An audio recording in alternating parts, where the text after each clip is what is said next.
Olá pessoal, tudo bem? Semana passada, pessoal, eu postei um vídeo falando sobre a imunidade, né? E dentro desse vídeo eu falei da glutamina, a importância da glutamina para potencializar a sua imunidade para o momento que nós estamos vivendo hoje. O segundo vídeo que eu fiz foi falando sobre alimentação convencional também para aumentar a imunidade, mas o que a gente não pode deixar de destacar aqui que hoje o fator principal pelo cenário que a gente vem vivendo, o que mais nos afeta hoje é o fato da gente não estar trabalhando o nosso lado emocional.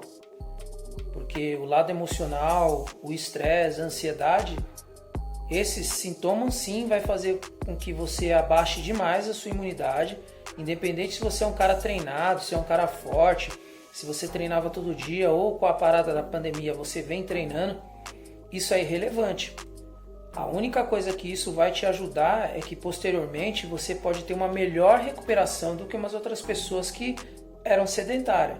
Mas o fato de você estar treinando em casa ou treinando na academia e se alimentando bem, comendo, tomando glutamina, isso não vai evitar se você não trabalhar o seu lado emocional. Então o lado emocional hoje, no cenário que nós estamos vivendo, é o mais importante. Principalmente para quem tem distúrbio de ansiedade, para quem tem depressão, a pessoa muitas vezes ela vem confundindo os sintomas e procurando ir ao hospital achando que ela está com Covid-19. É bem diferente, porque o transtorno de ansiedade ela dá muita falta de ar, né? E essa falta de ar, você tem que reparar que dentro dessas características, a falta de ar ela não vem com febre, ela não vem com tosse, ela não vem com garganta seca. E aí você pode muitas vezes confundir o sintoma. Por quê? Porque a falta de ar ela vai potencializar para que você tenha os mesmos sintomas do Covid-19. Aí você fala, como assim? Por que acontece? Quando a pessoa entra num processo onde ela está com ansiedade, ela começa a ter falta de ar. E aí ela começa a respirar mais fundo, Por quê? O oxigênio não vem, ela respira mais fundo. E quando ela começa a insistir nessa respiração, ela começa a ter uma hiperventilação. O que é uma hiperventilação? À medida que você vê que o ar não vem, que o oxigênio não vem, e você fica respirando, puxando o ar e o ar não vem, essa hiperventilação ela dá vasoconstrição. Ela dá um estreitamento nos vasos sanguíneos e esse sangue não chega no seu cérebro. Não chega no seu cérebro, você começa a ficar ofegante, seu batimento cardíaco sobe muito, você começa a ter tonteira, espasmo muscular, as suas mãos começam a tremer. E aí, o seu desespero, porque você não tem consciência disso por conta da baixo nível de sangue que está indo para o seu cérebro, você começa a ter tosse, você começa a perceber, você começa a ter dor de cabeça. E aí essa tosse você vai achar que você está com dor de garganta, que a garganta seca. Então, qual é a diferença? É você perceber que mesmo você estando em transtorno de ansiedade, você não tem o principal foco para identificar a Covid-19. Você não tem febre. Quem tem transtorno de ansiedade não tem febre. Então não adianta você fazer uma boa alimentação, não adianta você comer bem, não adianta você suplementar, não adianta você ser fortão, se você não trabalhar seu lado emocional. Você tem que trabalhar seu lado emocional. O lado emocional é o mais importante no momento. Então assim, percebeu que a pessoa está com crise de ansiedade, o que você faz? Respira pelo nariz, até seu abdômen inflar.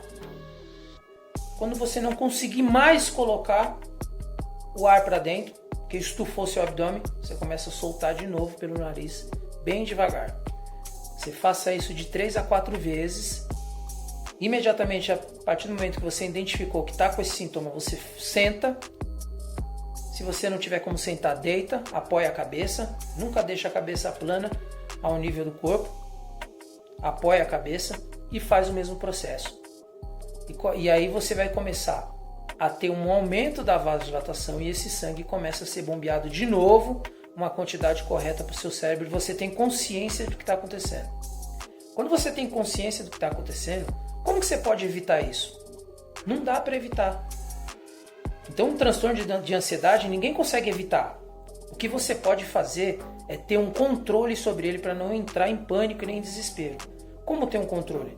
A partir do momento que você entrou nesse estágio, você anote a hora que aconteceu. Você anote qual seria o gatilho, o motivo que desencadeou isso.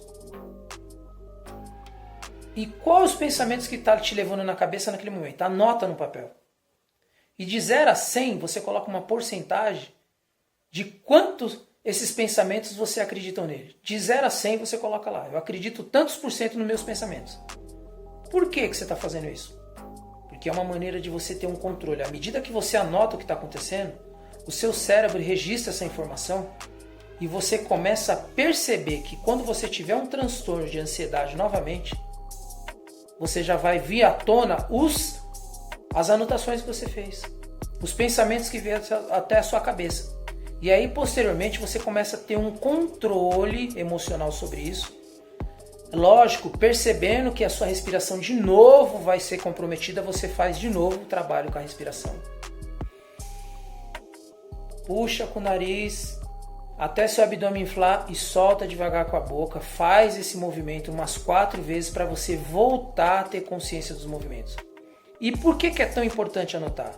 Porque se você começar a ter esses quadros de ansiedade com frequência, principalmente por causa do cenário que a gente tem vivendo hoje, para você conseguir reportar para o seu terapeuta, para o seu psiquiatra, enfim, para as pessoas que você procura ajuda. Porque isso vai fazer com que a pessoa entenda o que está acontecendo com você e o porquê que está acontecendo.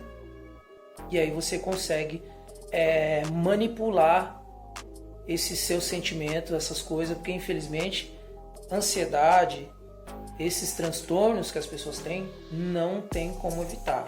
Você está super bem e do nada esses pensamentos, esses sentimentos começam a te pegar. E aí, para você não confundir com o que aconteceu, com o que vem acontecendo hoje, para você não ficar assustado e nem entrar em pânico, que você começa a ter uma série de pensamentos negativos, você tem um controle para poder definir uma coisa e outra, entre sintomas de Covid e ansiedade e depressão. Tá joia?